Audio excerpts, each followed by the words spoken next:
downplay on this document of being developed. How do you perceive what the community holds, or who that is the joint community leader? Age of 0 to 18 is the kind of an agreed age by all measures. But we find that in some circumstances, there are reservations. Rwanda, for instance, is it Burundi? Burundi, their definition of Rwanda and Burundi, their definition of a child is different. When we go to Egypt, they have reservation on the age of marriage. Tanzania also had the same, you know. So there are some flexes when it comes to reservation, and that also goes with the community understanding of say a community kind of security formation, say like the Morans and so. But when it comes to the military, like recruiting soldiers, there are some countries who used to recruit children and they put them on front line when they go to war and children are killed. They don't have requisite skills to handle the gun, but you know the countries at war, so they recruit children, and most of children were killed. Most of African countries, talk of Angola, talk of DRC, yeah, even Sudan here and South Sudan, when they were in war. So you find that such are the issues why they came up with this clause about the age of the child and the age of recruiting children into military. And it has to be served, or else you will be taken to court for having recruited children into your force. But you find that the rebels, because they are not a state formation, they continue doing that, and that's why you find that when it comes to peace building, they will look at what are the issues that the rebels are agitating for. But if the rebels have also not observed the international standards, such charters apply, that you have recruited children into your force, we cannot come to intervene into your issues. So unless you don't recruit children, unless you go by the international standards of peacekeeping systems, we won't intervene into your issues. The United Nations Convention on the Rights of the Child. That was the first instrument when it comes to universal, not a universal declaration of human rights. That one we were being taught by Hakinawiri, and you understand how it came to be. But all these are children of the Universal Declaration of Human Rights, which was which year? 19 or 18? UDHR, 1948. Yeah, 1948. So this one came into pass, into being in 1989. So it is a child of the Universal Declaration of Human Rights. After this, I said this is at the United Nations level. We, African countries now, came with their own document. Ile yenye tunaelewa, unaona. Some countries had gotten into these conventions, but with what we call reservation, on age of a child, on age of, say, military, whatever, service. So the role of extended family was not also included in the UNCRC. And these are some of our African heritage, generally. When you ask me, in summary, I'll tell you that the African culture and heritage was not clearly understood by the drafters of the UNCRC. That's why we came up, or they came up, not we, I was not part of the drafters. That's why they came up with the African Charter on the rights and welfare of the child, so that the African child is well represented in the charter. So this charter has a committee that oversees it. It is called the African Committee of Experts. This E now is what is just added.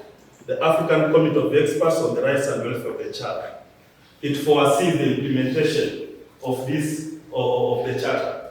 And this committee has come up with well-defined and robust framework of engagement by the civil societies, by the child rights actors, by the human rights actors, and also frameworks to the countries. The committee is composed of 11. These 11 will have representatives from states, and out of them they also have what we call, they call them rapporteurs. Every country has a rapporteur, and there are special rapporteurs on certain issues, or certain issues around the child. There's a rapporteur on child marriage. There's a rapporteur on children on the move, which is also a very emerging issue. You have seen children being, child trafficking, a lot of child trafficking issues. And also those children who are on the move, like in pastoralist communities, like countries which are in war, and people are always running. So those are some of the special rapporteurs that handle that. They hold meetings in every state, every member state, following up on what I call here concluding observations. When a state submits its report, the civil societies also submit the alternative report to justify what the state has submitted. So they have an event where the state argues and the civil society also submits that the state has claimed in its report, for instance, again a Kenyan case, because we are in Kenya, when I go to Uganda, I give the Ugandan cases. The Kenya report, at one moment, the state claimed that there has been 100% transition from primary to secondary during Kibaki's time, when they brought free primary education.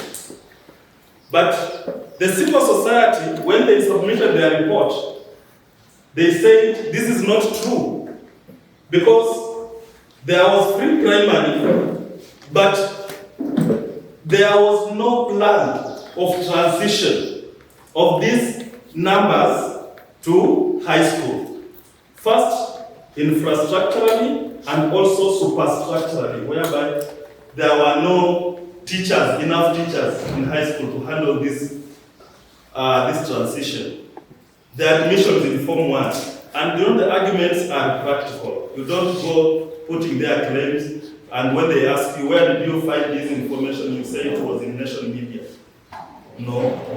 You have to quote a report, you have to quote statistics that are authentic from recognized bodies. So that is how they came up with ensuring that there is improved infrastructure in high school, and also trying to make it easier in high school for these, they call it at initial stages cost sharing of school fee. And it has been a process, it has been a work. So you see the impact of advocacy.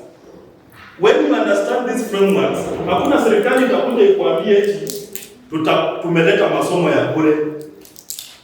It is enshrined in the UNCRC, it is enshrined in the African Charter on the Rights and Welfare of the Child about the right to education.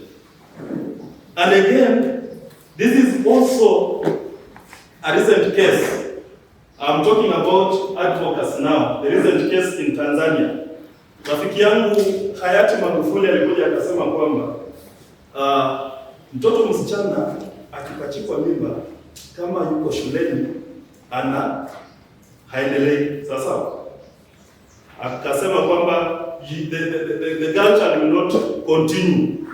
Hata akaambia mashirika yasiyo ya kiserikali, NGOs, kwamba mfungue shule zenu, mpeleke hawa walioshika mimba. The civil societies were advocating for his removal. And you know that is a very senior position, being a commissioner. It is not every country that gets into there. It has to be, there's a lot of lobbying. They also look at your character.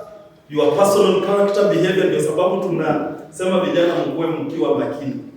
It will reach at that time, you have all the accolades, you qualify, but they just look at your history, na wanakuta kwamba ulidunga mtoto wa mtu mimba. And you want to be in this commission, only that. Or just a simple statement intimidating the rights of a child or intimidating human rights. So, all these laws, the Charter, the Convention, are enshrined into, have to be enshrined into our constitutions, have to be enshrined into our policies at local level, have to be enshrined into our acts of parliament. Na ndio sababu tunasema kuanzia kwa county, you can advocate up all the way to the international level and insist on the rights of the child, insist on your rights. So, brothers and sisters, I think I'll stop there so that we also refresh enough and have something to say tomorrow.